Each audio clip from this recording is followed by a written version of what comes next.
Hi, Hi. Erin. Hi, how are you? I am wonderful. How are you?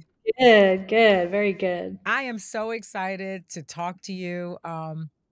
We have not formally, officially met, but one of the things I love to do every year for Women's History Month, I like to talk to what I consider to be movers and shakers and people who have made history in the past, but people who are continuing to make history.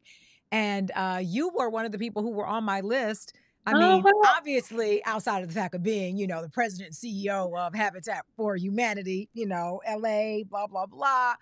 But also just because I think it takes a special person to do what you have been doing for over 2 decades. And Mm. so I thought, who better to highlight and talk about some of the things that you've done in the past, some of the things that you're currently doing, and some of the things that you're working on for the future. So, what I first want to do, we want to get the housekeeping out the way. I know there's a big event coming up for Habitat for Humanity, the 2024 LA Builders Ball. And I want you to tell us a little bit about that, who it's going to impact, and how other people can support. Okay, great. Ready? You want to start into that now? Yeah, just pop right And thank into it, you, girl. by the way. I'm really honored to be here and I appreciate the kind words. So thank you. Well, the Los Angeles Builders Ball is coming up on Thursday, March 21st. And we're excited to be honoring Lowe, which is a large scale builder. They build hotels and fabulous buildings nationwide, and they have been very supportive of Habitat LA. We're also honoring Ring, who provides security devices for Mm. Habitat homes and has supported the building of more homes financially. And then the LA Football Club. And the way they support Habitat is through making a donation for every save during a game at a home game throughout the whole season. And they've done that now for 2 seasons. So, and they've come out and built. Awesome. So, yes, I it's love been. it. I love that.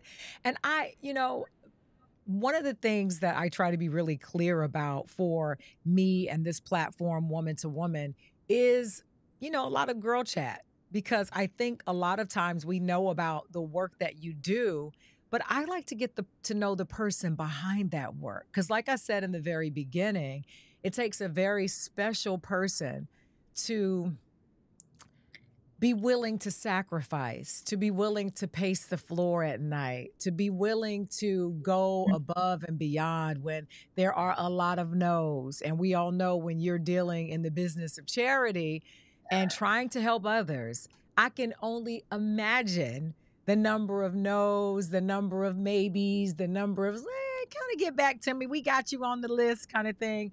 And so I want you to tell me a little bit about who Erin is and how I know you came to this position as a volunteer first, and Yes. worked your way up, which, me personally, I think everybody should. You should know every nook and Mhm. cranny, the good, the bad, and the ugly. Everything.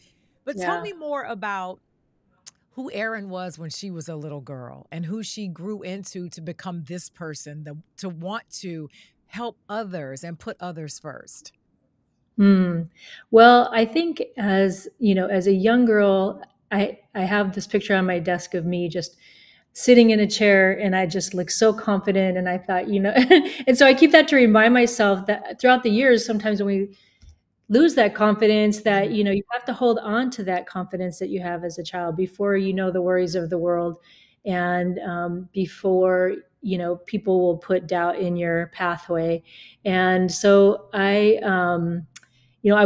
started, as you said, as a volunteer with Habitat LA, and um, the organization was small. It was all run by volunteers. And I remember thinking, we're building a house a year. It took us 1 year or 18 months to build a house. And this is Los Angeles. Like, we need to do so much more. And I was challenging my fellow board members and volunteers at the time to just think so much bigger. And one of the board members said, "I agree with you, Erin. What are you going to do to make that happen?" And so it was back in my lap. And I think that's fair. I mean, I think if any of us has a vision, we have to take hold of that ourselves and figure out what we're willing to sacrifice and what we're willing to do to make that vision happen. And I grew up thinking I would be a veterinarian. I had no idea how to build houses. I never thought I was going to be a home builder when I grew up. But faith played a large part for me. I honestly felt like I made a deal with God because I felt like this is, there are so many people struggling. This is something that really someone needed to step into. And so ever since day one, I've said I'll show up every morning and work my hardest and do my best. And some things I know I have to turn over to Him to move those mountains, and that gives me a peace that I don't have to carry it all on my shoulders. Oh, You that's know, amazing. but it was tough. I mean, construction was not a women's field I mean, 26 years ago. It still I really I was isn't. gonna get into that. I was going to get into that, and you know what's funny is that, well, first of all, Jesus was a carpenter. Can we say that? So Right, he was right. building Once houses again, all God day. needs a new car. Yeah, right. But it's so Yes. funny. When I was so excited to volunteer. I volunteered for the very first time here in LA. Back, I think it was in the summer. My days are running together. Plus, I'm getting Mm. a little older, so I can't remember. But I was so excited because my daddy was a carpenter and he built our house. And, I came from a family where, my granddad and all the boys in the family built houses. And so I thought Always maybe one different, day right? that would be something Yes. that I would do. But I did put it out in the universe that I would love to one day be able to help with Habitat for Humanity. And it didn't happen until I moved to LA, which I Wow. think is by divine because then it gave me the opportunity to even be able to sit down and have a conversation with you. Yeah. And you're right. It traditionally has always been, a man's world. And I would imagine there were some times that you had to deal with some things as a woman. And you're like, look, I know what I'm talking about. Get the hammer and those nails and get over here. Now, what is that like? Knowing that you're coming in and you're playing, I guess, probably dual roles. Like you're there to be like over the building because ultimately it comes down to you whether it's successful or not. How do you navigate those spaces? Well, I had men who didn't take me seriously and in negotiations, and I had, men who challenged me in what was I doing here? Why was I making the decisions I was making? And I think you have to carry that internal confidence in yourself that doesn't shy away when others tell you maybe this is not the table for you or the place for you or the role for you. Um, and I always took an attitude of community building and trying to find the commonalities with others at the table. I didn't shy away from tough negotiations, say on land purchases, on uh, you know people who wanted to take deals away from me. So I'm competitive too. So I was like, I was going to always put my best foot forward. I didn't win every deal, but definitely when competing for land or competing for projects with cities and things like that, I had the confidence. I always placed the bar high on the wall for myself and my team and for Habitat LA because I knew there were people who were relying on me to do so, right? Mm. Who else is standing up for them? Who else is bridging the Black homeownership gap, in Los Angeles? Ooh, Who else is preach who on else? that one. Yeah, who else is providing people with that opportunity to buy their first home and build equity and break the cycle of poverty in our families. A lot of families, when you start talking with them about, oh, I should say, a lot of buyers um, get overwhelmed at the language of a real estate purchase, right? There's escrow, there's, interest rates, there's things that you don't talk about in everyday life. And you have to walk people along that path. I had to learn, and part of my role is teaching others that they can buy a home. And even if they're not ready today, if someone says no today, don't walk away. Just, let Habitat take you down the path towards your home ownership journey. And if it's 12 months from now or 24 months from now, that's okay. Yeah, that is And okay. I think that Yeah. I think that goes back to what I said earlier, that it takes a special kind of person, because a lot of times I think we forget that, you went to college, graduated. It's a lot of things you could be doing. You could be making more money. You could be focused on yourself. And I think now more than ever, when we consider the great divides that do exist, right? Right. You could say, I'm going to go take care of myself. It's all about me and my family.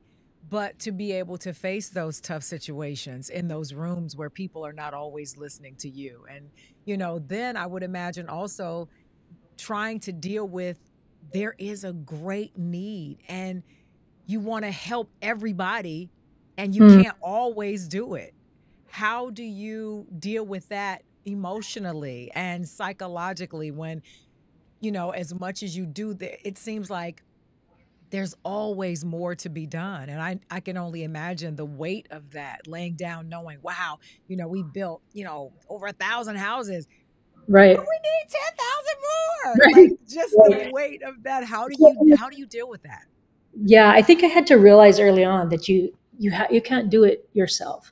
Yeah. So number one is you have to build your community, and I surrounded myself with people who knew more than I did, and then I had to broaden my outlook. When I first started with Habitat, I felt like my job was to build houses, individual houses, one at a time. And then I realized that my job was more to build neighborhoods and Mm, larger subdivisions to have greater impact.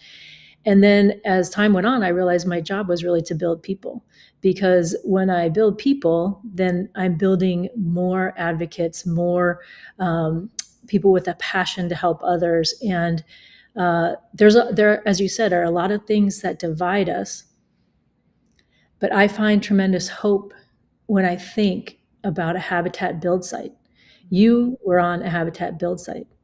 Um, when you walk on the site, no one knows what your political affiliation is, what your wealth is, what your job is. I mean, everybody shows up in their work boots with a hammer yeah. and does one common thing, which is to build a house To build for a a house. family you have never met before. Mm, And yet you're coming together, the whole community is coming together. You break that word into common unity, and we come together united around a common goal of helping our neighborhoods. And that gives me hope, because there's all kinds of folks that come together and still get along and still yeah. can come together around helping our communities. Such a And, beautiful thing. Such a beautiful thing. And I think the other thing that you're also building, and I'm sure you've thought about this, you're building families. Because a right, lot of these families probably never thought that they would have a home. And I think sometimes we forget the importance of a home. And that is knowing that it is your foundation. It is what you go back to, whether I moved away from my home many years ago, but I right, know it's always there. And so it provides a certain sense of stability for you to feel as though you can go out into the world and always come home. So right. the fact that you're doing that and you're building families, and I also think you're creating different mindsets for the children who are growing up in these homes. I'm sure you've run across or run into children who were able to get a home through your program, and now that they are adults, what has that been like to be like, oh my god, my first Yes, house, my yes, mom and daddy, yes. thanks to you. Well, over the years, I remember people would say, well, I would say housing is a human right. And they'd say, it's like food is a human right, or education is a human, but housing. And I thought, well, try living without one then. mm, mm. You hit them with the truth with that one. Try living without one. Yeah, because as you said, it provides that stability. We have kids who move into a habitat house who have never invited their friends over to their home. Yes. You know, they slept on a mattress between mom and dad all their life. They never had a room of their own. We've had children move into a habitat house and they run in, and the first time they see a closet, they're like, "What is this? What is this space?" Oh my They've never seen a god. closet before. Um, you know, we've had families who, this is pretty common now in Los Angeles, where you have 3 or 4 families living together in a 3-bedroom house. So they schedule kitchen time, Mm. allocate shelves in the fridge for each family, you know, and they're not related families. So imagine the negotiations that have to happen in a household like that. But that's what Uh, I mean. I feel like the fact that you're creating communities, obviously, when we come together and we're working together, and nobody cares about, where what side of town you came from or what you do. You're right. We all come and we're ready. Now, I'm not going to lie. When I got on the site, I was ready. Like, where's my hammer? And it was like, no, ma'am, what we're going to give you is some paint. And you're going to, I was like, damn, I wanted to, get on top. But I knew, again, what was most important was what we were working towards. And right. then to be able to see one of the families that was getting a home at the end of it was like a full circle moment. And I cannot imagine how many full circle moments you have had with these families, with, Yeah, a lot of the partnerships and the collaborations. And is there anybody walking in your footsteps behind you who will also sure. continue to do the work that you're doing, and what that looks like? That's what I said. You're also building a legacy. Well, you build, uh, you know, I think each one of us, to use the metaphor of a tree, is planting seeds, and the branches grow above ground. We may see the fruits of those efforts through homes that are built and families that we meet and talk to. But what we don't see is the roots that grow underground, Mm, and the impact that we're having on so many lives of people we may never meet. And that's not just the families moving in the homes, that's the volunteers whose lives, their hearts have been transformed through the opportunity to volunteer on a habitat site. It's through staff and people who are, part of the habitat work that just, are having their lives, their mission of their lives fulfilled through wow. habitat. And it's more important now, I think, than ever, because when you look at and consider the homelessness and the crisis that we are up against there, and we're not talking about, I think at a time there was a stigma about people who were homeless, but now you think about there are people who, for one reason or another, missed a paycheck. Or there are people who are struggling in an apartment, and now they have to get out. And I mean, it's so many things. So just the idea of building a home and building a future and changing, the trajectory of somebody's life is, I mean, some people feel like, you go through life and you're really doing great things, and you are, but then there are others that I consider like you that are just doing these tremendous things that sometimes make the stuff that I do pale in comparison. And that's why I'm always trying to volunteer. I'm always trying to remember it it's about me, but it's more than me. It is, the path that I will leave and the bridge that I will leave for others to cross. What is the bridge that you hope to live for people? Well, first, I want to say that you use your voice. You have a much, farther reach than you even imagine because of the voice and the way that you highlight stories like this, and the way that you build people up, and the way that you provide people with information that can transform their lives, and the way you live your life. And so, we each have those gifts and those opportunities that we're using to, you know, um, to help people around us, and oftentimes people we don't see. Yes, the homeless crisis is so devastating, and I don't think we can legislate our way out of it. But certainly, sometimes I learned that by advocating for funding and advocating for programs, I can help. With the stroke of a pen, 10,000 families have the opportunity at homeownership, as opposed to me just having to build every house. And so, I mean, the legacy I hope to leave, boy, that's one that I don't think about that often. But I think God will let me know when the job is done. I don't know when that's Mm. going to be. I probably didn't think it was going to be 26 years even. um, but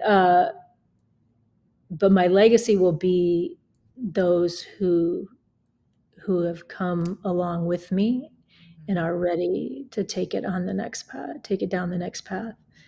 But if I, a couple years ago, I celebrated my 1,000th home completed. I'd like to do a couple thousand more and just know that generations were impacted because I believed that Habitat LA could do more. Wow. And that is why I wanted to talk to you because you are amazing. I love it. And you know what? For those next couple Yay! I'm Oh gonna be my there, Erin. Me and you, girl. Next time I want a hammer, though. Okay. God! You have See, it like my hat. still.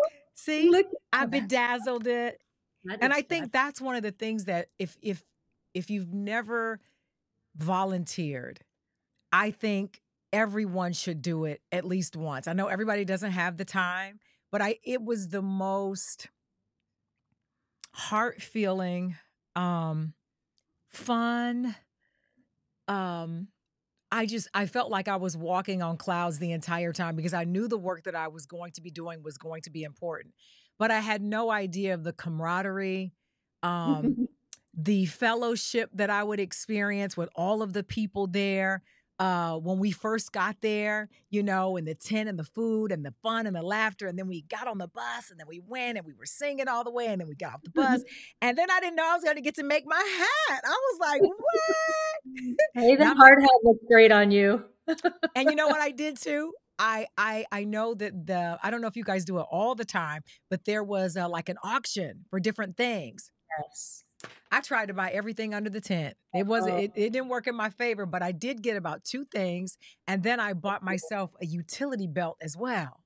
And I was like, nice. the next time I can't wait to put this belt on to help You got to out. go home and show all your family members. I'm Let me gonna tell go you there. something. And hey, Now, by the way, there is an auction that's tied with our Builders Ball next week that is live right now with some amazing auction items. So you can shop there too. Erin, you trying to take all my money, girl. I tell you what, though, speaking of the ball, I can't wait to be on the red carpet with Cynthia Bailey. I'm super excited Mhm. about that. Thank I'm you. excited just about participating. I'm hoping for great success. I'm also hoping for success, happiness, and more joy than your heart can hold for Mm. you. Just Oh, thank because you've given so much to so many people and so many families, and I know it can't always be easy, but the fact that you get up every day and you do it, I salute you. I wish you nothing but the best. If there's you. anything I can ever do, including get up and build a house, girl, call me. I am there. Thank Erin you. Rank, I appreciate you.